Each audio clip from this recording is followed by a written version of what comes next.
Kita semua negara sepakat kita harus jaga suhu tuh di 1,5 derajat.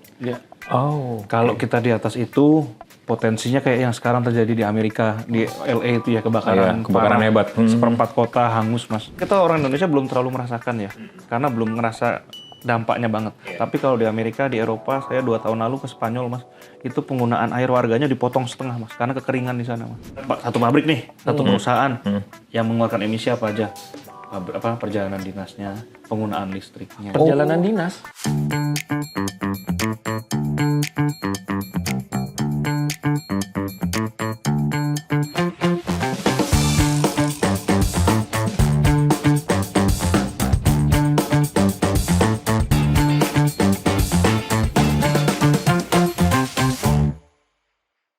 Selamat datang kembali di channel YouTube Yuzon Indonesia, dan seperti biasa kita kembali lagi di Yuzon Talks di episode kedua di set yang baru tapi masih setia nih di hari Kamis setiap bulannya jam 4 sore. Nah, bersama gua biasa Susetio dan lagi-lagi rekan gue yang satu ini. Ya, Faisal di sini. Cuman di episode Yuzon Talks kali ini agak berat nih buat gue ya. Agak berat. Karena jarang yang bahas sih soal topik kali ini nih, Mas. Ya.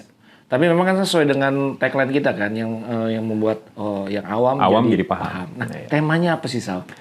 Jadi tema kali ini kita nggak bahas soal gadget atau apa, tapi bahasnya soal ESG, Environmental, Social, and Governance. Dan untuk ngebahas materi kali ini, kita langsung datengin, bisa dibilang narasumber yang udah expert lah ya. Ya. Mas Bobby Simon, CEO dari Satu Platform. Tepuk tangan dulu. Selamat datang, Mas. Nah, panggilannya apa nih? Bobby aja. Bobby aja ya. Oke, apa kabar? Baik Ya. Mungkin tadi sudah sempat disampaikan oleh Faisal bahwa temanya ini mungkin untuk sebagian besar mungkin ya. ESG itu kan sesuatu hal yang berat ya. Tapi sebelum kita melangkah ke sana, Sal, kita mungkin pengen tahu dulu, mengulik dulu nih. Mas Bobby ini adalah CEO dari Satu Platform, gitu, betul ya? Betul. Nah, mungkin bisa diceritakan sedikit apa sih Satu Platform itu? Ya, jadi Satu Platform itu kita perusahaan pengelola karbon ya, Mas. Kenapa ini didirikan? Karena kita ini kan beberapa tahun lalu ada Paris Climate Agreement ya, Mas. Kita semua negara sepakat kita harus jaga suhu tuh di 1,5 derajat. Kalau kita di atas itu, potensinya kayak yang sekarang terjadi di Amerika, di LA itu ya, kebakaran hebat. Seperempat kota hangus, Mas. Itu karena climate change. Dan trajektori kita nih, arah kita sekarang nih, kita kenaikan suhunya 2,4 sampai 2,7 derajat. Padahal harusnya 1,5. Saat ini. Jadi kalau kita nggak do something urgent, ini masa depannya kayaknya suram gitu loh, Mas. Nah, jadi itu sih alasannya ya kenapa kita bikin Satu Platform. Kita mau, goalnya Satu Platform sih cukup simpel sih sebenarnya. Kita mau nge-remove as much CO2 as possible, Mas, dari atmosfer. Karena ya itu sih. Tapi kalau boleh tahu, berarti Satu Platform ini berdiri di tahun? Kita berdiri 2021. 2021. Betul. Ini jadi memang fokusnya itu mungkin ini ya bisa dijelaskan lebih jauh. Satu Platform ini kita kan karena ada di belakangnya platform nih. Kita bayangan kita sebuah aplikasi atau sebuah bayangan kita apa namanya? Betul. Ya, apa layanan dalam satu aplikasi. Apakah memang Satu Platform itu basicnya dari platform atau aplikasi seperti itu? Jadi kita ini 50-50 ya, Mas. 50% memang platform, 50% ini bisa dibilang offline kali ya. Jadi kita ada banyak advisor yang bantu-bantu perusahaan untuk ngeset target pengurangan emisi, Mas. Hanya fokus di perusahaan? Kebanyakan di perusahaan. Itu kalau kalau kita bicara karbon ya, karbon ini kan salah satu dari aspek lingkungan di ESG ya. Nah, karbon itu kayak disebutnya kan carbon accounting ya. Kenapa disebut carbon accounting? Karena kayak duit aja, Mas. Duit ada yang keluar, ada yang masuk. Karbon itu juga sama. Ada yang dikeluarkan, ada yang diserap, Mas. Jadi Satu Platform, kalau kita platformnya itu menghitung karbon yang dikeluarkan oleh perusahaan. Nah, pada saat yang sama kita juga terlibat di beberapa carbon removal project. Itu tadi saya bilang, kita pengen meremove sebanyak mungkin CO2 dari atmosfer, Mas, gitu. Oh, oke. Yang awalnya gini mungkin, kalau misalnya ada sebuah perusahaan berarti ini lebih ke lebih advisor gitu ya? Atau memang ada action juga dari satu platform melakukan hal-hal yang ini caranya supaya perusahaan lu atau seseorang atau LSM atau apapun lah ya, ini caranya itu seperti ini, bentuknya seperti ini nih, gue bisa kerjakan atau bagaimana? Ya, Atau hanya sebatas saran saja? Kita bantu dampingin juga ya. Banyak perusahaan yang masih awam, apalagi perusahaan di Indonesia terutama ya banyak sekali yang masih awam ya. Mereka belum tahu karbon itu apa. Padahal emisi yang dihasilkan mereka banyak sekali. Nah kita bantu kasih awareness, pendampingan. Berarti berkaitan sama industri ya berarti ya? Kayak pabrik mungkin? Karena kita mulai, jadi sumber terbesar polusi itu kan pertama dari energi kotor mas. Batu bara. Itu sekitar 60-70% dari emisi global. Setelah itu adalah industri-industri yang polusinya besar. Contohnya apa? Industri semen sama industri peleburan besi, Mas. Dua ini industri itu 15% dari emisi global. Jadi kalau kita bisa mengurangi emisi dari dua industri ini, kita bisa mengurangi emisi secara signifikan lah gitu ya. Nah karena itulah kita fokusnya lebih di industri. Karena pengotor yang parah nih industri gitu loh. Gitu sih. Itu berarti pendampingan itu, ini kan saya awam ya, jadi mungkin pertanyaan. Iya santai aja. Banyak pertanyaan receh nih. Santai aja mas. Pendampingannya itu ketika perusahaan atau pabrik itu sudah beroperasi, atau memang sebelum beroperasi baru dilakukan pendampingan, atau bisa dua-duanya gitu? Bisa dua-duanya, tapi kebanyakan yang udah existing udah jalannya mas ya. Karena perusahaan yang besar multinasional pun yang karyawannya ribuan, puluhan ribu pun belum juga mulai mengelola karbon gitu. Serius? Iya, padahal kan emisi mereka, dampaknya mereka luar biasa besar terhadap lingkungan gitu. Iya. Tapi koreksi kalau salah ya, dalam sebuah perusahaan itu bukannya memang ada variabel yang disebut dengan, saya nggak tahu ya, ini mungkin bisa dikoreksi, apa namanya salah satunya itu kan AMDAL. AMDAL ya, betul. Dan artinya kan memang dia harus sebelum perusahaan itu bergerak atau berjalan itu kan harus mencapai target sertifikasi atau batas AMDAL itu kan. Betul. Nah itu apakah satu platform itu masuk di situ atau gimana? Kalau di AMDAL masalahnya sayangnya belum ada requirement untuk mengelola karbon mas, menghitung karbon. Yang sebelumnya yang sering biasa dilakukan adalah yang dihitung apa? Yang dihitung karbon, tapi kan jadi kalau komponen kita kan AMDAL itu kan memang analisis mengenai dampak lingkungan ya. Harusnya di situ pada saat proyek mau direncanakan dihitung juga potensi pengeluaran karbonnya. Tapi di Indonesia itu entah kenapa itu belum dilingkup di dalam AMDAL. Sehingga kalau mau bikin AMDAL kita nggak perlu ngitung karbon. Nah kalau kita bicara perhitungan karbon itu beda topik dibanding AMDAL ya mas ya. Oh gitu. Jadi yang memang ini sebenarnya sesuatu boleh dibilang sesuatu yang baru nggak sih? Baru tapi harus dilakukan mas. Harus dilakukan. Ya? Kritis mas, karena takut ada ya di California lah. Itu udah terjadi. Sebenarnya yang Indonesia tuh kita orang Indonesia belum terlalu merasakan ya. Karena belum ngerasa dampaknya banget. Tapi kalau di Amerika, di Eropa, saya 2 tahun lalu ke Spanyol mas. Itu penggunaan air warganya dipotong setengah mas. Karena kekeringan di sana mas. Oh itu? Iya. Air tanah? Penggunaan air sehari-harinya. Yang biasa buat minum langsung? Iya buat minum, buat Dipangkas. mandi semuanya dipangkas jadi 50%. Karena udah kekeringan di sana. Nah di sana sebesar itu. Di Indonesia aja yang amit-amit ya belum. Iya. Tapi kan nggak mau ya tiba-tiba jeder ada katastrofi gitu ya mas ya. Itu sih. Tapi kalau ini saya gue jadi inget waktu zaman polusi dulu tuh yang tiba-tiba setahun yang lalu kabut bahas isu lingkungan jadi isu politik tuh merah-merah iya itu termasuk dari polusi dong mas, polusi sekali. Walaupun sebenarnya itu sebagian besar menurut Mas Siman itu sebenarnya dari ini ya batu bara itu ya macem-macem mas di sini. Macem-macem industrinya nggak bisa dibilang batu bara aja. Batu bara salah satu pembangkit paling besar ya. Paling besar. Okay. Balik lagi ke satu platform nih. Iya. Gue penasaran sebenarnya, tadi kan udah dibahas 50-50 ya, dari Capsia, dari ibaratnya ya ngasih advice juga dia ke perusahaan. Nah, produk atau layanan apa sih sebenarnya dari satu platform ini yang paling unggul? Paling unggul ya, yang mungkin kita main produknya pertama selain carbon management, yang kedua adalah ESG management ya. Jadi kita bantu perusahaan juga tata kelola I, S, dan G-nya. Dan dari situ bisa langsung generate sustainability report atau laporan keberlanjutan. Nah, laporan keberlanjutan ini sekarang perusahaan-perusahaan sudah dituntut untuk bikin ya. Jadi mereka mesti mengungkapkan performa E, S, dan G-nya. Nah, itu kita bantu juga. Jadi 2 itu sih, carbon dan ESG management ya. Output yang dikeluarkan itu apa biasanya? Kalau ESG management bisa pendampingan, bisa set ESG target, bisa bikin sustainability report. Itu kalau ESG. Kalau karbon itu tadi kita perhitungan karbonnya, set target pengurangan emisinya, carbon removal project-nya, itu kita lakuin semua.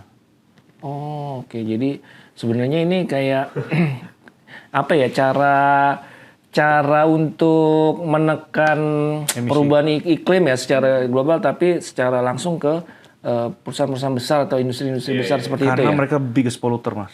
Oke. Nah, berarti artinya satu platform ini bisa menyesuaikan dengan kebutuhan dari pelanggan atau klien ya? Iya, dan beda-beda rata-rata. Dan cara mungkin gini deh, dari awal gimana sih supaya misalnya saya dan Faisal ini adalah sebuah CEO dan komisaris lah misalnya seperti itu ya, memulai untuk bekerja sama dengan satu platform itu gimana sih? Anggap aja kita sudah berjalan nih sebuah industri apa ya? Biasanya apa ya? Industri apa lah gitu? Manufaktur deh. Ya manufaktur ya. Iya. Itu flow-nya seperti apa sih untuk ke mana? Ke satu platform ini? Kan tiap perusahaan ini kan levelnya juga beda-beda ya, Mas. Stage-nya gitu. Jadi perusahaan kalau yang benar-benar baru, kalau untuk pengelolaan karbon biasanya kita mulai dari identifikasi sumber emisi. Identifikasi sumber emisi. Mereka satu pabrik nih, satu perusahaan yang mengeluarkan emisi apa aja. Perjalanan dinasnya, penggunaan listriknya. Perjalanan dinas? Iya, kan mengeluarkan emisi, Mas. Taruh, perjalanan dinas itu gimana tuh maksudnya? Mas dari kantor ke sini naik mobil kan mengeluarkan emisi, Mas. Itu juga. Hitung dong. Itu kan emisi itu terjadi karena Mas bekerja di perusahaan ini. Jadi perusahaan ini harus bertanggung jawab atas emisi perjalanan dinas Mas dari. Tapi kalau Mas misalnya malam-malam ngedate atau kemana, nah itu udah bukan tanggung jawabnya perusahaan. Gua kira emisi itu dihitung misalnya di sebuah manufaktur produk dibikin. Kan misalnya Pada cerobong asap dong. Nah itu dihitung dari situ aja. Penggunaan listriknya iya. Jadi kalau kita bicara emisi itu ada emisi yang dihasilkan sendiri. Sama emisi yang dihasilkan rantai supply. Berarti operasional pun dihitung. Termasuk rantai supply. Rantai supply. Suppliernya misalnya suppliernya Yuzon. Misalnya Yuzon punya supplier aqua galon ya. Iya. Tapi kan dia produksi aqua galon menghasilkan emisi misalnya. Nah, tapi kan aqua galon tersebut diproduksi karena dipakai oleh Yuzon. Iya. Nah, itu harus dihitung juga. Sampai sejauh itu. Termasuk tadi yang saya menarik itu perjalanan dinas, artinya artinya anggaplah taruh di sini 100 lebih lah ya. 100 lebih itu penggunanya 100-nya pengguna mobil. Iya. Itu dihitung. Motornya juga dihitung, nggak cuma mobil, Mas. Oh iya, motor dan mobil lah. Maksudnya kendaraan-kendaraan ini ya. Yang berhubungan dengan kegiatan kantor perusahaan ini gitu ya. Oke. Kalau misalnya ternyata dari 100 itu ada di titik mungkin ada titik aman atau krusial gitu lah ya. Teman-teman di satu platform membuat mendampingi kebijakan si perusahaan itu. Artinya misalnya contoh ya, saya nggak tahu ya, gue nggak tahu ya apakah hanya boleh pakai mobil atau kendaraan di hari Senin dan Rabu gitu misalnya. Itu masuk sampai ke titik bisa. Itu kan salah satu strategi untuk mengurangi emisi dan kita memang bantu di situ ya. Tapi tergantung policy perusahaannya nih, mau nggak mengimplementasikan gitu. Tapi biasanya? Ada yang mau, ada yang sekarang kebanyakan di Indonesia 90% lebih perusahaannya masih di tahap awal, Mas. Ngitung dulu. Karena kita nggak bisa set target pengurangan emisi kalau yang emisi yang kita hasilkan berapa nggak tahu kan gitu. Kalau misalnya nih ya, gue selalu ikut launch produk misalnya nih, ada sebuah smartphone yang bilang ini bebas emisi karbon. Itu berarti dari dihitung produknya aja kah atau memang seperti yang Mas Bobby bilang dari awal? Jadi kalau kayak gitu, produk-produk karbon neutral gitu ya. Karbon neutral. Mereka tuh kan memproduksi sesuatu pasti menghasilkan emisi. Itu nggak bisa dihindarin saat ini. Nah, maksudnya karbon neutral itu adalah misalnya membuat produk ini kita mengeluarkan 10 kilo CO2-nya, Mas ya. Nah, kita offset tuh, kita beli karbon kredit. Jadi faktor untuk jual barang ini itu sudah include faktor harga untuk beli karbon kreditnya gitu loh, Mas. Jadi kita mengeluarkan 10 tapi 10 kilo itu udah kita belikan karbon kredit gitu loh. Jadi offset, jadi 0 gitu loh, neutral gitu loh, Mas. Tapi bukan berarti produk ini tanpa emisi gitu loh. Pasti ada emisinya. Pasti ada kan, nggak mungkin nggak ada kan gitu. Tapi di kita sendiri secara regulasi emisi ini satu bagian dari ESG ya berarti ya? Apa gimana? Kan lingkungan karbon ya. Oh, oke. Di Indonesia sendiri tuh ada batas, setiap perusahaan tuh ada batas tertentu nggak sih untuk satu perusahaan, satu lingkungan user ini Bolehnya berapa? boleh berapa keluarin emisi, Iya. termasuk ke detail-detail tadi. Rencananya tahun ini baru mulai. Oh gitu. Dan itu industri tertentu dulu. Pembangkit. Terus yang setahu aku ya itu ada peleburan. Pokoknya industri-industri yang poluter. Oh iya, Itu yang ngeluarin cerobong asap lah ya. Betul. Ya pokoknya yang industri yang secara mengeluarkan CO2-nya banyak gitu ya Mas ya. Itu yang akan diduluan. Oh, oke. Ini pertanyaan saya iseng sih Mas. Boleh. Karena kebetulan Ini banyak ilmu baru sih ini. Iya, karena kebetulan rumah gue itu deket sebuah pabrik ini sih, pabrik apa namanya steel itu namanya apa? Peleburan. Alexindo. Iya, aluminium. Aluminium. Itu kan deket banget sama warga ya. Oke. Kalau saya pribadi, menurut gue pribadi itu, ini gue nggak tahu nih tiap pagi itu mengeluarkan bau-bau yang tidak sedap, asap gitu.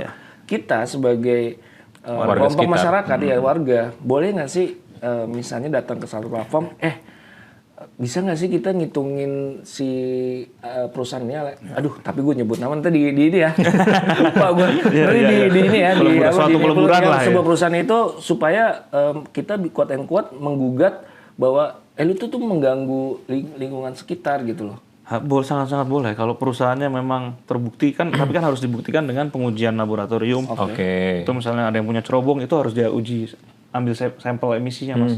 Nah nanti diuji di laboratorium. Kalau melewati batas mutu yang dipersyaratkan oleh pemerintah, ya artinya melanggar. Kan sesimpel itu sih. Melanggar ya seharusnya ditindak di sini kan gitu. Itu pernah kejadian? Banyak kemarin yang pas zaman-zaman polusi setahun 2 tahun lalu itu kan. Iya. Kan Yang Kementerian bikin batuk Lingkungan parah sih itu. Nah, Kementerian Lingkungan Hidup banyak mungkin karena banyak dapat komplainan ya, banyak tuh nutup-nutupin pabrik-pabrik yang notabene mungkin nggak ya, sembarangan lah gitu ya. Oh, oke. Jadi ini menarik ya. Menarik. Terus tadi kan kata Mas Pupi, kalau ya intinya nanti bakal keluar sebuah laporan akhir lah bisa dibilang. Nah laporan itu tuh nanti diteruskan oleh perusahaan kemana sih sebenarnya? Jadi perusahaan kenapa sih sekarang mungkin yang bagusnya adalah sustainability ini nggak cuma dari internal ya, tapi tekanan investor. Apalagi anak-anak muda nih sekarang kita maunya di perusahaan yang ramah lingkungan, Yang go green lah ya. go green. Jadi itu. Jadi kalau tadi laporan itu ya butuh untuk investor, stakeholdernya dia, untuk laporan pemerintah. Ya Itu sih. penting juga ya berarti buat investor ya? Penting kalau perusahaan gede itu kan dampak lingkungannya gede ya, kalau lu nya sembarangan kan nggak bener kan gitu ya. Oh berarti Mas di tim satu platform ini ada tim apa ya? Tim yang menguji itu apa sih sebutannya ya? Yang menguji datang ke ini apa sih sebutannya? Yang pakai Kita itu hazard gitu loh, nah, bukan ya? itu bukan di satu platform sih, tapi kita juga punya lab lingkungan ya kebetulan ya. Oh ada labnya? Ada lab lingkungan. Bekerjasama dengan pihak ketiga? Punya kita juga lab lingkungan. Betul. Oh itu berarti ada tim yang memang Kita nguji udara, kualitas udara, air dan tanah. Mas biasanya lulusan apa tuh sarjana? Analis kimia ya. Smakbo tuh anak-anak. Smakbo. Nggak boleh juga Smakbo. AK ya? Smakbo tuh yang buat Ini SMK Kimia, SMA, SMA Kimia di Bogor ada. Deket itu rumah. institusi. Ya SMA. Sama AK ya? AK ada nggak sih? Lulusan AK. Kau tuh di mana ya? Akademi Kimia, analis. Ya, Iya itu kan, iya kan. Tapi dari segi SDM sendiri kita ini nggak sih? Apa? Lulusan apa ya? Maksudnya tenaga lulusan kayak gitu yang itu udah cukup Banyak apa enggak? Kurang sih. Oh serius? Kurang. Ahli lingkungan, ahli kimia yang masih banyak yang kurang sih menurut aku di sini ya. Padahal kita berarti agak ironis ya, kita pemerintah ngegembar-gemborin kita butuh talenta digital, ternyata talenta lainnya pun banyak yang kurang. Oh iya, nggak cuma digital doang, banyak sekali tenaga. Karena kan kita selalu dengarnya talenta digital kurang. Ternyata yang talenta yang butuh banget untuk kehidupan kita berikutnya gitu, itu kurang juga. Ya kalau ahli lingkungan di sini udah banyak, ya kita tata lingkungannya kan bagus. Sekarang kan enggak kan, di situ kelihatan Mas. Kira-kira kenapa Mas? Menurut Mas sendiri, apakah kurang minatnya atau kurang fakultasnya atau penjurus-jurusannya atau apa? Itu tadi problem satu SDM ya, tapi yang problem utama adalah mungkin anggaran pemerintah masih kurang. Oke. Itu yang pertama. Yang kedua, awareness sama peraturannya. Jadi kalau aku bicara jadi kalau Kementerian Lingkungan Hidup itu concernnya 2 sekarang Mas. Sampah sama karbon. Sampah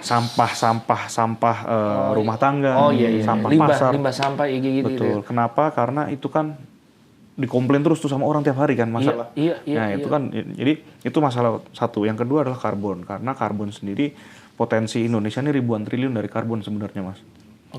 Jadi itu pun yang sudah disadari oleh pemerintah sekarang sih. Indonesia ini bisa ini ada apa ya bisa disebut sumber daya yang bisa dijual keluar yang potensinya sangat besar. Jadi kalau Kementerian Lingkungan Hidup sendiri fokusnya di situ saat ini ya.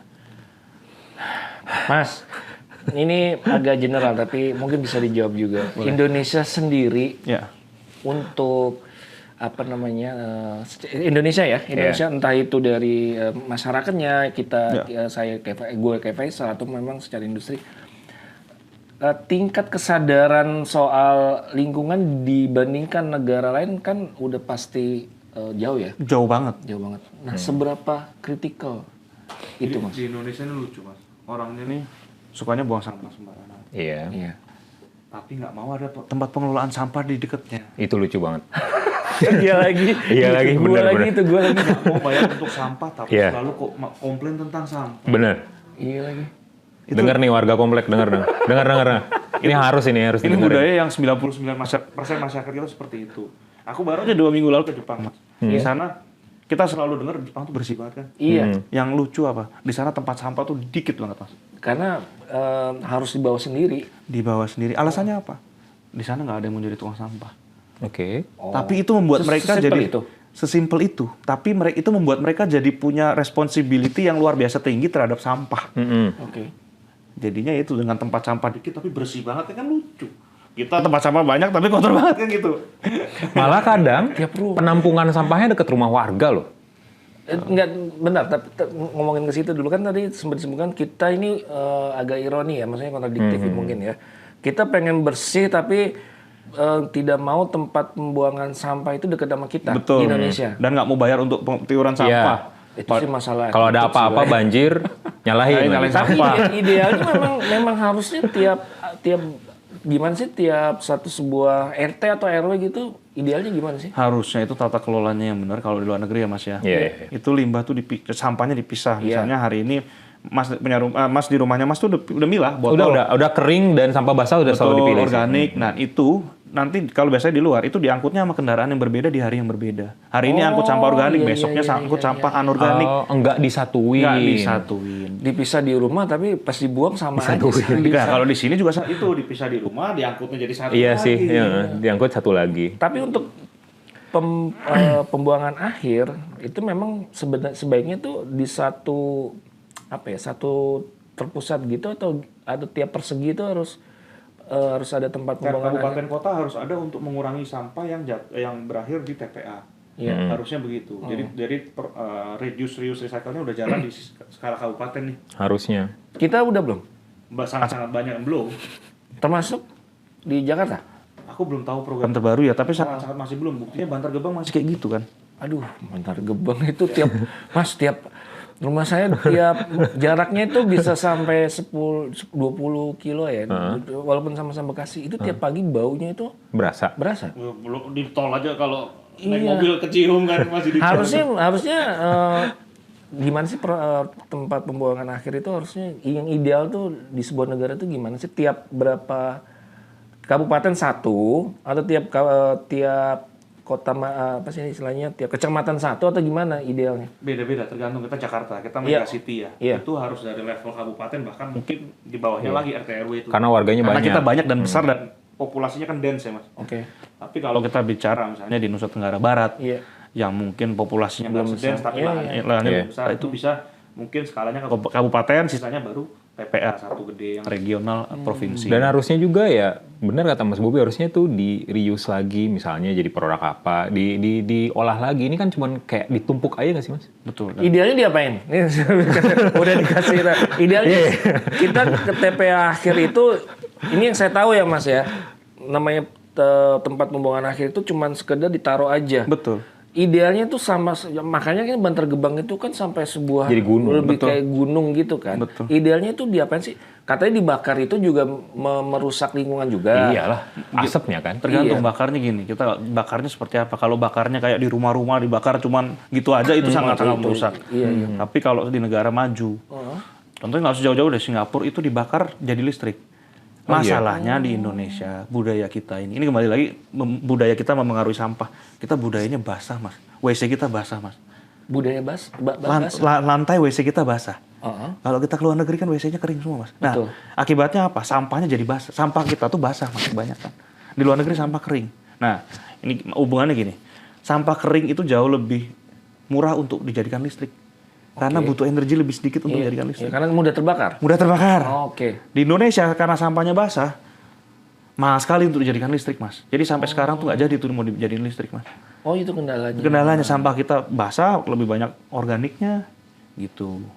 Jadi yang dilakukan sama Pemerintah sekarang itu sampah itu tuh diapain sih? dipilah, yang plastik bisa yang didaur ulang bisa daur ulang. Seperti yang tadi, misalnya kering diambil hari apa, mungkin kayak gitu. Enggak, yang sekarang yang terjadi itu mereka milah sendiri di Bantar Gebang. di Bantar Gebang atau pembuangan akhir itu. Jadi awalnya itu yang tadi aku bilang, dia mau dijadiin listrik sebenarnya. Iya, iya. Jadi kalau kita lihat kendaraan Pemprov DKI itu kan sudah, sampah akan jadi listrik, Awalnya gitu, tapi karena cost-nya nggak masuk, Mas.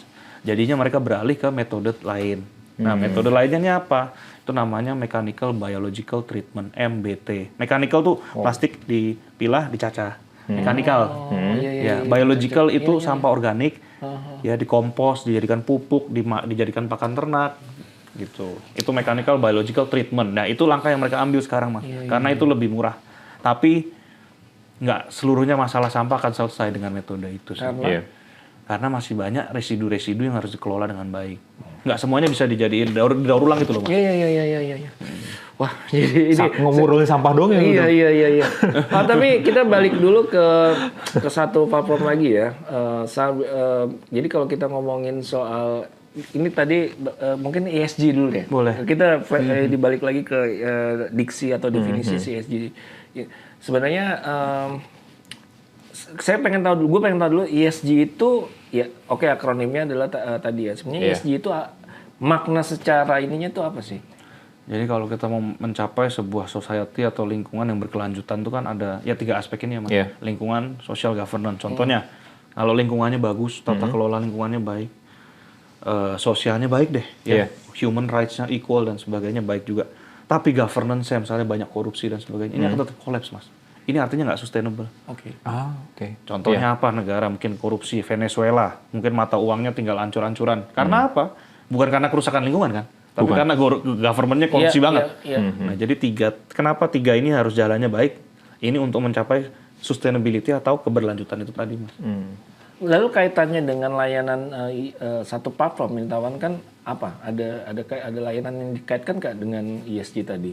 Ya, kita bantu ngelola ESG-nya, bantu set ESG target jika klien membutuhkan.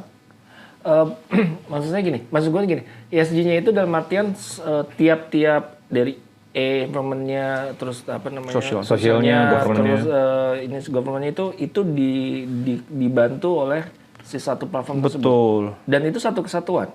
Atau boleh milih iya aja deh. Ada.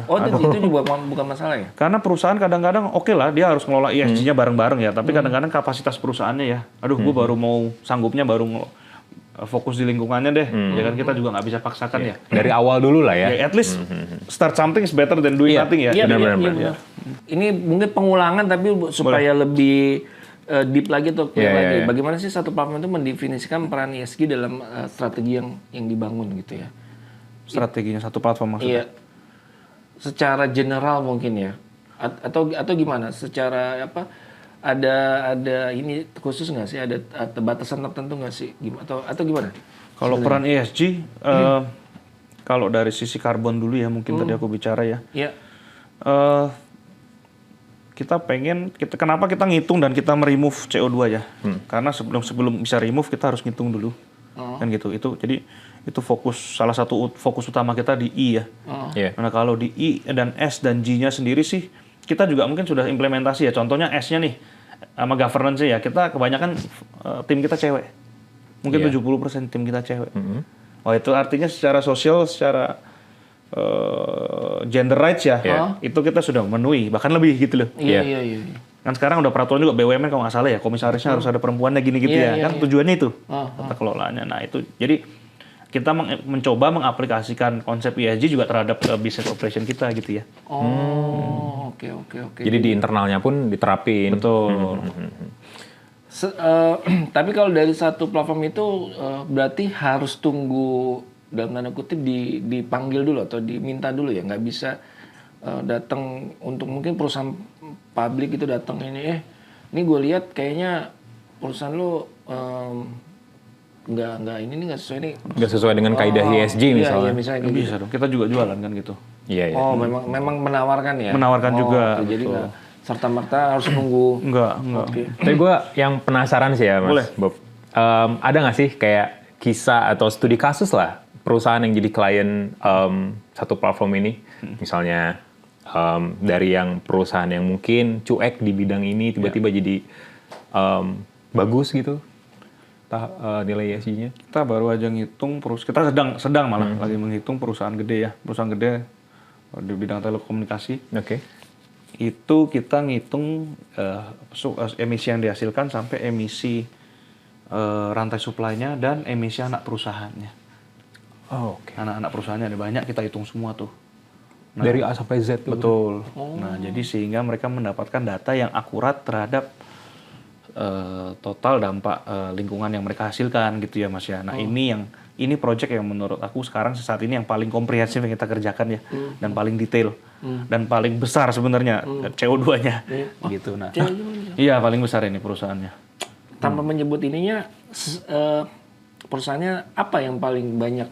Karena kita pikir ketika namanya telekomunikasi berkaitan dengan teknologi itu mengurangi dampak lingkungan ya, kita bayangan ke orang awam kan gitu kan. Tapi tetap ada, karena gini, awamnya gini ya, semua serba digital. Ya, Tidak ada kertas. Serba digital, ya buat kita sebagai awam ya nggak ada jejak ininya. Tidak ada, maksudnya nggak ada hal-hal konvensional yang ada hal-hal konvensional yang akhirnya dikonversi jadi hal digital. Betul. Nah, kenapa kok bisa ada statement bahwa ternyata itu juga paling besar? Jadi sekarang ini belum ada mungkin 99, berapa persen perusahaan di seluruh dunia kan masih karbon positif ya Mas. Apa itu karbon positif? Menghasilkan emisi. Oh, oke. Ya seperti kata Mas Bobi, nggak ada yang ngeluarin Nggak ada yang emisi. karbon negatif. Yang karbon negatif perusahaan yang melestarikan hutan, yang khusus mendaur ulang sampah, ya. Perusahaan yang sifatnya membantu mereduksi penggunaan energi. Karbon negatif ini nggak nyampe 1% jumlahnya di dunia Mas. Kecil banget. Di dunia. Betul. Jadi bisa dibayangin. Jadi yang terjadi sekarang adalah emisi itu terus naik begini. Yang diserap tuh, yang sedangkan penyerapannya nih grow-nya nggak sebanding sama yang dihasilkan gitu loh Mas. Nah itu yang tadi aku bilang harusnya sesuai perjanjian Paris kita 1,5 derajat, trajektori kita 2,4 dan 2,7 derajat. Hampir 70%. Hampir 2 kali lipat. Nah ini kan, ya mohon maaf ini kan apa nunggu waktu apa gimana kan gitu kan jadinya. Iya, memang berita terakhir disebutkan bahwa 2024 ini katanya adalah tahun yang paling panas. Ya. Bukan panas politik ya, dalam artian benar-benar panas Dua-duanya ya, Mas, ya? secara iklim. Ekonomi panas, semua panas. Iya. Tapi ini mungkin pertanyaan awam ya Mas. Iya. Banyak yang mendorong, termasuk pemerintah kita, bahwa mendorong salah satu yang untuk menekan itu adalah penggunaan kendaraan listrik. Iya. Dari kacamata Mas Simon sebenarnya itu Bagus. Bagus dong. Cuman memang ada nggak bagusnya juga. Kalau sumber energi buat ngecasnya masih batu bara. Oh, buat Jadi agak listriknya sedikit ya? masih mindahin emisi. Mindahin emisi ya. Bener. Tapi bener nggak sih menurut Mas Bobi ini ya, untuk kendaraan listrik ini, kan ada beberapa ahli yang bilang, oh sama aja toh cuman mindahin emisi. Sampah baterainya juga nanti dibuang juga. Karena belum bisa dikelola dengan baik baterai mobil listrik tuh pada ini. Walaupun hitungannya ini masih baru ya. Baterainya itu sebenarnya aku punya perusahaan pengolahan limbah juga ya Mas ya. Dan salah satu yang kita lakukan adalah daur ulang residu baterai listrik, residunya ya. Jadi bukan baterainya nih Mas. Tapi ini Residu kita itu, residu itu pada saat produksi baterainya ada residunya itu kita daur ulang. Oh. Kenapa? Karena baterainya sendiri limbahnya belum ada. Ini kan kendaraannya baru setahun 2 tahun semua di jalan ya. Masih 5-6 tahun lagi baru banyak nih limbahnya nih. Nah, itu udah kita lakukan juga. Tapi di Indonesia memang infrastrukturnya sekarang belum tapi sedang dibangun Mas untuk daur ulang baterai listrik ya. Itu sedang dibangun. Karena karena baterai listrik sih sebenarnya daur ulangnya bukan concern karena ini materialnya high value, mahal Mas. Jadi nggak mungkin dibuang sembarangan gitu loh. Sayang gitu loh. Oke. Mas, tapi residu itu apa ya? Yang dikeluarin itu apa ya? Yang kok bisa sampai diulang? Maksudnya dalam bentuk fisik atau Fisik. apa? Kita bikin sebuah cetakan, misalnya ada residu logamnya, Oke. ada residu ininya, karetnya, residu ininya, komponen-komponen baterai. Nah itu kita daur ulang lagi. Biasanya didaur ulang menjadi apa? Kalau kita sebutannya tuh black mass, Mas. Black mass tuh kayak jadi dicacah lagi, tapi sudah terpilah. Oke. Nah black mass ini bisa dijadikan untuk raw material lagi. Dijual lagi ke ada pasarnya lagi? Apa namanya? Ekspor. Oh. Ekspor ke negara yang produsen baterai.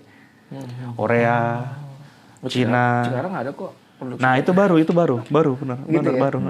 Oh iya. Jadi arahnya Jadi mobil listrik bagus asal ngisinya jangan pakai batu bara lagi. pembangkit listrik. Pembangkit listriknya bisa aja kan pakai sinar matahari. Iya, gue sepakat sih. Karena kan juga kayaknya beberapa informasi yang kita dapat di Purwakarta atau mana itu kan udah mulai pembangkit listrik tenaga surya sama air gitu ya kalau nggak salah ya. Kan bendungan.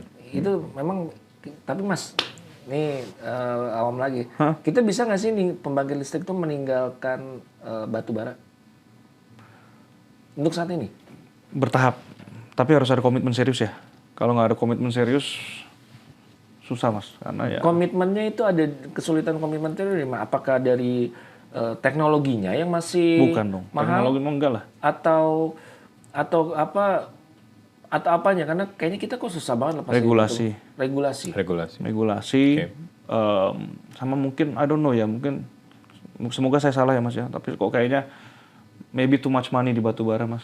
Ada oke. Iya. Oke. Ini kita ngomongin yang lain ya. Gue penasaran karena gue sering liputan teknologi gitu ya Mas ya. Gue pengen ngerelatein sama teknologi. Menurut satu platform nih, menurut Mas Bobby. Perusahaan teknologi itu harusnya turut andilnya tuh sebagai apa sih? Ngapain aja untuk keberlangsungan global gitu. Kayak gue tuh akhirnya denger statement Mas Bobby kalau harusnya 1,5 derajat, ini kok hampir 3 derajat kenaikannya. Gue takut anak gue, cucu gue nantinya suhunya panas gitu di bumi ini. Gitu. Udah panas loh. Mending kalau cuma panas doang, bisa ditinggalin nggak? Nah, iya. kan itu Mas. Nanti ke Interstellar kan gimana? Mas, kita ke toilet Mas. Gimana sih kalau menurut Mas Nah Bobby? makanya aku pengen ngajak sebenarnya ya. Aku kemarin kayak seneng ngobrol sama teman-teman mahasiswa yang baru-baru gitu. Aku ngasih tahu, yuk kita do something yang sifatnya ada impact buat lingkungan yuk. Karena tadi aku bilang kita emisi yang dihasilkan begini trajektorinya, emisi yang diserap begini.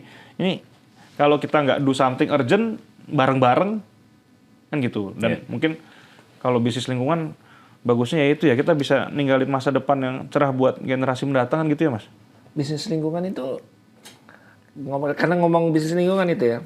Orang Indonesia kayaknya masih bahkan mungkin global belum terlalu seksi ya. Seksi lah. Orang terkaya di dunia siapa? Elon Musk. Bisnisnya apa? Tesla. Iya. Mobil listrik. Dia yang membuat kita jadi transformasi ke industri EV ya Mas. Jadi itu barrier itu sudah di break sebenarnya. Dulu orang bilang, wah bisnis sustainability nggak mungkin cuan. Ya sekarang orang paling kaya di dunia bisnisnya mobil listrik ya? Iya. Ya sudah berarti kan terjawab itu Mas. Ya tuh. Gitu kan Mas mendengar. Tapi maksudnya yang masuk ke sana belum banyak. Dan potensinya masih Dan besar. memang resikonya juga masih besar ya Mas ya. Oh gitu. Resikonya juga besar. dalam hal apa? Masih banyak yang karena mungkin masih baru, banyak teknologi di luar solar panel. Kalau solar panel teknologinya sudah mature ya. Tapi banyak juga teknologi-teknologi yang belum mature. Contohnya carbon capture Mas kalau pernah dengar ya. Kan kemarin sempat heboh juga dibahas pemerintah. Teknologinya tuh masih sangat tinggi. Carbon capture jadi kita langsung ngambil pakai kipas gede gitu ya. Kita ngambil CO2 langsung dari udara. Itu tinggi sekali cost-nya. Itu nanti harusnya kayak solar panel, makin lama makin murah. Jadi masalah atau aspek apa sih yang paling sering dibenahi terkait ESG dari sebuah perusahaan? Paling sering dibenahi. paling sering kita temuin adalah yang paling sering kita benahin juga adalah memulai yuk kita mulai ngelola. Memulai itu sulit banget ya ternyata ya. Memulai itu kan berarti mengedukasi dong. Dan iya gimana caranya mereka memulai, betul.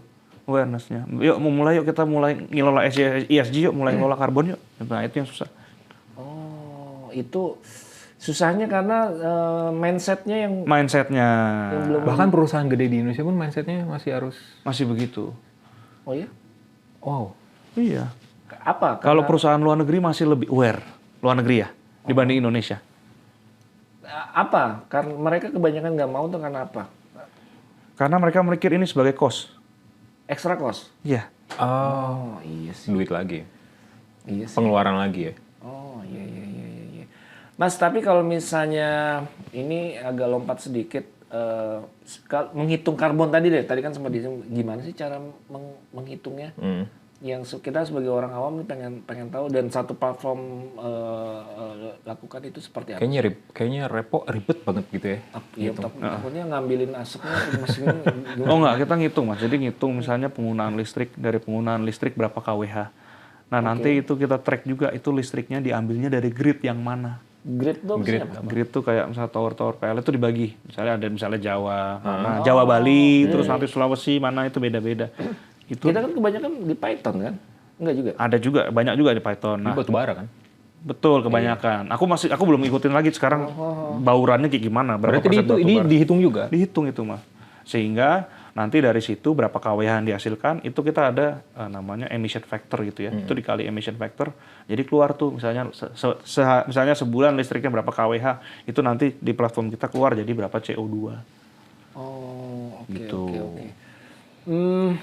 Mas tadi kalau ngomongin edukasi masih awareness si perusahaan, apakah ini juga kaitannya concern dari pemerintah yang memang belum mengetok sebuah peraturan yang tegas gitu ya. Wajib untuk lu kalau lu mau mengoperasikan sebuah perusahaan, apapun perusahaan itu atau industrinya, itu tuh variabel-variabelnya itu yang tadi yang Mas sebutkan itu harus segini. Itu sebenarnya sudah kan sempat disebutkan ada beberapa hal yang belum dicakupkan kan?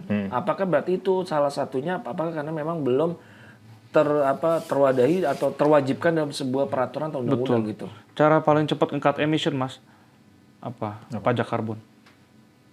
Pajak karbon diberlakukan maksudnya? Diberlakukan. Simulasinya gimana? Maksudnya gimana? Karena pertama perusahaan apa aja deh, perusahaan manufaktur ya. Iya. Jadi dikasih batas pajak. Dia kan kasih batas setahun cuman boleh misalnya 100.000 ton CO2 gitu ya. Kalau dia lebih 150.000. 50.000-nya ini dia harus bayar pajak atau beli karbon kredit atau beli kuota dari perusahaan yang punya cap, punya sisa Mas. Ini harus diberlakukan. Kalau kita mau menekan emisi cepat ya. Iya. Itu. Oke. Nah, itu yang belum dilakukan. Rencananya sih tahun ini ya, tapi udah dipending sebenarnya dari 2021 terus bilang lagi 2025 ya. Ya hopefully ya. Harusnya sih diberlakuin ya daripada. Kalau mau cepat menekan emisi itu Mas. Kalau karena apalagi budaya orang Indonesia ya, kalau nggak dipenalti duit tuh waduh, susah tuh Mas. Iya. Kalau cuma dikasih tahu gini ya, waduh nggak berubah tuh. Karena mereka seperti yang kata Mas Bobi bilang, mindsetnya cost kan, daripada ngeluarin lebih gede lagi kan. Soalnya ada kata-kata imbauan, kata-kata sakti kan begitu tuh. Imbauan, baru imbauan, bukan kewajiban, kan gitu ya kadang-kadang ya. Iya juga sih. Iya. Oh jadi harusnya seperti itu ya. Harus dipajakin kalau mau cepet Mas. Kita Mas Singapura itu negara kecil tapi kan ini ya. Advance. Ya secara ini advance ya. Itu memang kalau menurut pengalamannya Mas Simon sendiri memang sudah benar-benar rapi ya dari hulu dan hilirnya, dan itu saya sih rasa bilang, gue sih dikatakan bahwa ya wajar lah negara kecil. Bukannya negara kecil itu malah lebih sulit ya karena keterbatasan lahan dan sebagainya ya. Keterbatasan lahan, SDM juga kan. Iya, dan orang kan tetap banyak yang datang ya, maksudnya walaupun datang pergi kan. Ternyata kita bisa. Ya maksudnya gimana sih Mas? Nggak cuma negara kecil kayak Cina tuh udah ngurangin, terutama di kota Beijing ya, ibu kotanya, itu ngurangin kalau nggak salah ya dalam 7 tahun ngurangin 50% polusi Mas. Itu 50%. Itu Cina kan segede apa? Kita tahu sendiri Cina. 50% polusi udara. Lebih malah kalau nggak salah tuh, aku coba nanti bisa cek lagi. Setahu saya salah satunya karena peraturan sama dari kebanyakan di sana Mobil udah EV semua. Iya, mobil EV EV semua. betul. Sepeda aja sepeda listrik. Jadi Betul. hati-hati ketabrak tuh kalau di jalan nggak ada suaranya semua soalnya. Iya. Itu juga cepat ya. Cepet banget dalam waktu. Jadi kita bukan alasan negara kecil gede sih sebenarnya enggak sih. Oh, oke. Pemerintahnya, regulasinya, Lebih ke niatnya masyarakatnya, memulai. insentifnya, Oke. penaltinya itu semua harus berjalan dengan baik sih. Menurut Mas Bobi nih, tren ESG di tahun ini kayak gimana? Karbon akan lebih menjadi fokus lagi ya. Dan perusahaan akan mulai ngelola ESG-nya. Akan mulai ya. Baru mulai. Baru akan mulai. Lebih aware lah ya. Lebih aware. Perusahaan-perusahaan kan sekarang baru perusahaan yang udah TBK ya, yang baru harus bikin sustainability report. Karena buat investor Itu pun mereka bikin juga kebanyakan hanya karena tuntutan OJK harus submit. Kalau nggak disuruh submit juga nggak bikin sustainability report gitu loh. Jadi tahun 2025 ini akan banyak mulai ESG bikin sustainability report sama karbon akan menjadi lebih fokus utama. Ini gue penasaran sih, Mas. Dari tadi kan... Mas siapa? Mas Tio sama Mas Bobi. Dari tadi kan kita ngedengar kalau ya kesulitan di Indonesia itu lebih ke memulai. Ada nggak sih menurut Mas Bobi nih, menurut satu platform juga, ada nggak sih perusahaan yang di Indonesia, yang bergerak di Indonesia yang udah advance gitu di bidang ESG ini, yang benar-benar udah care gitu sama lingkungan? Perusahaan Eropa apa Indonesia lokal asli nih Mas? Sorry, Eropa? Perusahaan luar apa perusahaan lokal maksudnya? Iya, Dua-duanya? Dulunya. Kalau perusahaan-perusahaan lokal nih, mohon maaf Mas ya, yang tata kelola ESG-nya yang bagus ya, secara ironik ya, adalah perusahaan yang dampak lingkungannya paling besar. Kayak nggak usah disebut. Oke. Wow. Iya. Kalau Eropa Global. Eropa. Kalau global rata-rata, terutama perusahaan multinasional, mereka rata-rata sudah lebih advance lah. Mereka sudah ngitung sampai karbon emisi dari supply chain-nya juga. Jadi mereka sudah jauh lebih advance. Tanpa disuruh gitu ya? Tanpa disuruh. Nah, karena ngikutin pusatnya mungkin ya. betul. Oke. Yang lokal malah... Lokal ya mohon maaf, jadi banyak yang greenwashing Mas. Jadi greenwashing tuh menampilkan citra baik secara lingkungan, padahal ya tahu sendiri lah di belakangnya gitu loh Mas. Itu banyak sekali. Nah itu yang harus kita hindari karena itu bahaya. Semoga tahun ini lebih baik lah. Betul. Iya. Mas, mumpung masih ada waktu sedikit, saya penasaran sama background pendidikannya Mas Bobi. Mas Bobi ini sendiri apa sih? Kayaknya kok aware banget, mengetek banget nih soal lingkungan nih. Sebenarnya background-nya bukan lingkungan Mas, background psikologi ya. Serius? Iya. Cuman panggilannya mungkin ya itu sih, kenapa kalau bisnis lingkungan mungkin buat aku, kita tahu apa yang kita lakuin ada dampak positif buat generasi mendatang lah. Iya Jadi, benar-benar. wah kayaknya harus di sini nih gitu ya. Oke. Dan kalau nggak ada yang step up, kayaknya ini gimana nih kan kalau mau sampai kapan kan gitu. Somebody has to step up kan gitu ya. Tantangan ketika ini Mas Bobi sendiri founder juga. Founder juga yang bikin Mas. Tantangan awal ketika ini kan agak beda nih. Iya. Menurut gue agak beda dan mungkin nggak banyak. Iya. Nggak banyak dan sulit juga sebenarnya. Iya, tantangan awal membangun satu platform ini sendiri apa sih? Kita bikin produk hampir 3 tahun, jualan hampir 1 tahun, nggak ada yang mau beli Mas. 4 tahun lah. Produknya apa? Satu platformnya kan, bikin platform. Satu platformnya. Nggak ada yang mau. 4 tahun kita nggak ada yang mau. Mungkin udah bukan bicara nyerah lagi lah, mungkin udah nyerah dan pasrah kan gitu ya Mas. Titik baliknya? Titik baliknya sampai kita dapat perusahaan satu yang percaya sama kita, dan puji Tuhan kita bisa kelola dengan baik. Dari situ ya berjalannya baru jalan lah Mas gitu ya Mas ya. Sebelumnya ya ditolak tiap hari kan ya lumayan depresi Mas ya. Untungnya nggak menyerah. Nggak menyerah. Itu sih ya. Tapi orang Indonesia sendiri menurut pandangan Mas Bobi sendiri, orang masyarakat ya, karena kalau menurut survei, tadi anak-anak Gen Z itu udah aware sama soal isu lingkungan hidup. Nah, kalau pandangannya benar nggak sih? Apa cuma sekedar aware doang tapi nggak ada take action? Iya. Ini banyak yang berani nggak Mas? Itu kuncinya sih Mas. Banyak yang punya aspirasi tapi mereka tahu oke, ini seru nih bisnis lingkungan karena ini punya dampak positif, tapi berani nggak ngambil resikonya untuk mulai. Seperti yang kata Mas Bobi tadi, struggling. Bisnis biasa udah susah banget ya Mas. Kalau bisnis lingkungan tuh dikuadratin gitu susahnya Mas. Ya kayak gitulah kurang lebih. Ada yang mau nggak gitu loh. Kebayang 4 tahun berarti kan. Iya. Nah kita butuh yang orang-orang begitu, yang siap nekat, tapi nggak akan nyerah untuk mencapai objektifnya. Nah itu sih Mas, tantangannya itu. Tantangannya itu ya. kalau misalnya gue pengen tahu kalau misalnya ada sebuah perusahaan pengen konsultasi, ini gimana ke satu platform? Bisa kontak kita di website satuplatform.com. Oh, ada sesuatu yang harus dimasukkan dulu? Kontak aja? form aja gitu sih ya. Oh, cuma ada WA juga sih di situ ya, bisa langsung WA juga. Maksudnya ada akhirnya harus memasukkan beberapa Persyaratan. ini enggak ya? Oke, jadi cuma sekedar Nama, email, HP kan gitu ya. Oke. Jadi seperti itu Sah.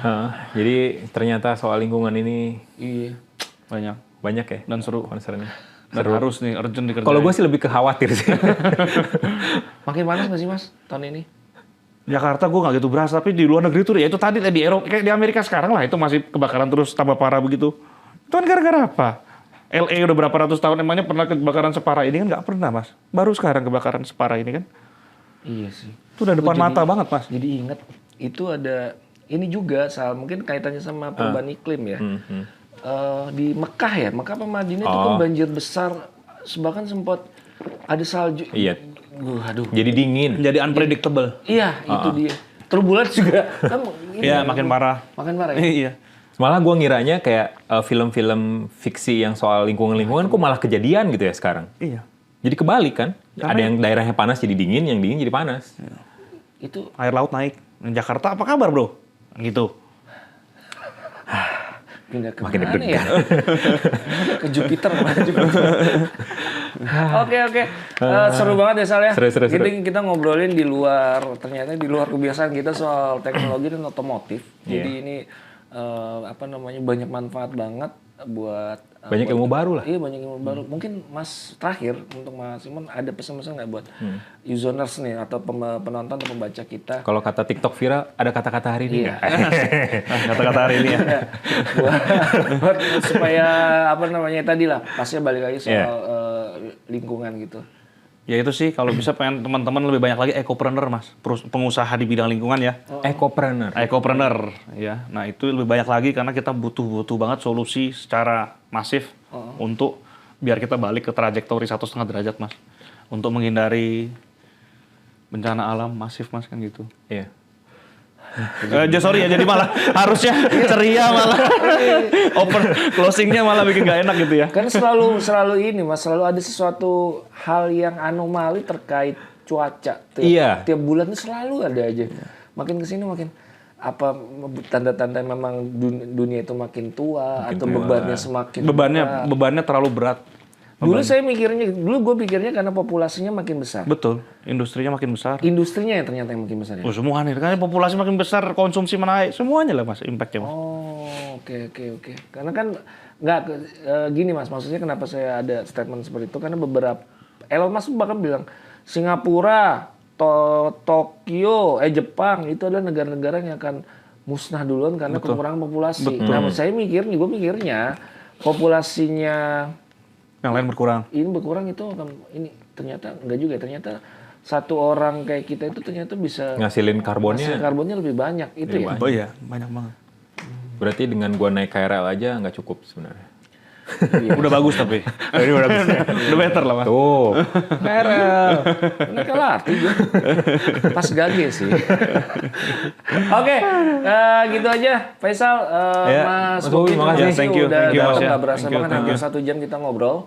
Jadi buat teman-teman ini ya nikmatnya atau enaknya podcast di User Indonesia itu nggak cuma bahas soal teknologi otomotif, tapi banyak hal yang bisa Banyak kita, hal, ilmu baru sih. Iya, ilmu jadi baru. semoga tadi tagline kita masuk tuh, yang awam jadi paham. Jadi lebih banyak yang peduli lingkungan. Betul. Kalau misalnya ada pertanyaan banyak soal tadi soal lingkungan atau misalnya iklim, tanyain aja. Siapa tahu kita bisa undang lagi Mas Bobi buat Yuzon Talk yang kedua. Ya. Ya oke, itu aja. Jangan lupa untuk subscribe dan tunggu Yuzon Talk tiap hari Kamis jam 4 sore tiap bulan ya. Dengan Ada juga Yuzon Tech. Oh iya. Bram. Itu Jadi, buat review-review gadget dan otomotif. Jadi kalian subscribe dan tunggu review-review next. Sekali lagi terima kasih. Thank you banget Mas Bobi untuk waktunya. Semoga kita menjadi sadar lingkungan. terhadap lingkungan. Oke, terima kasih. Sampai jumpa. Sampai jumpa.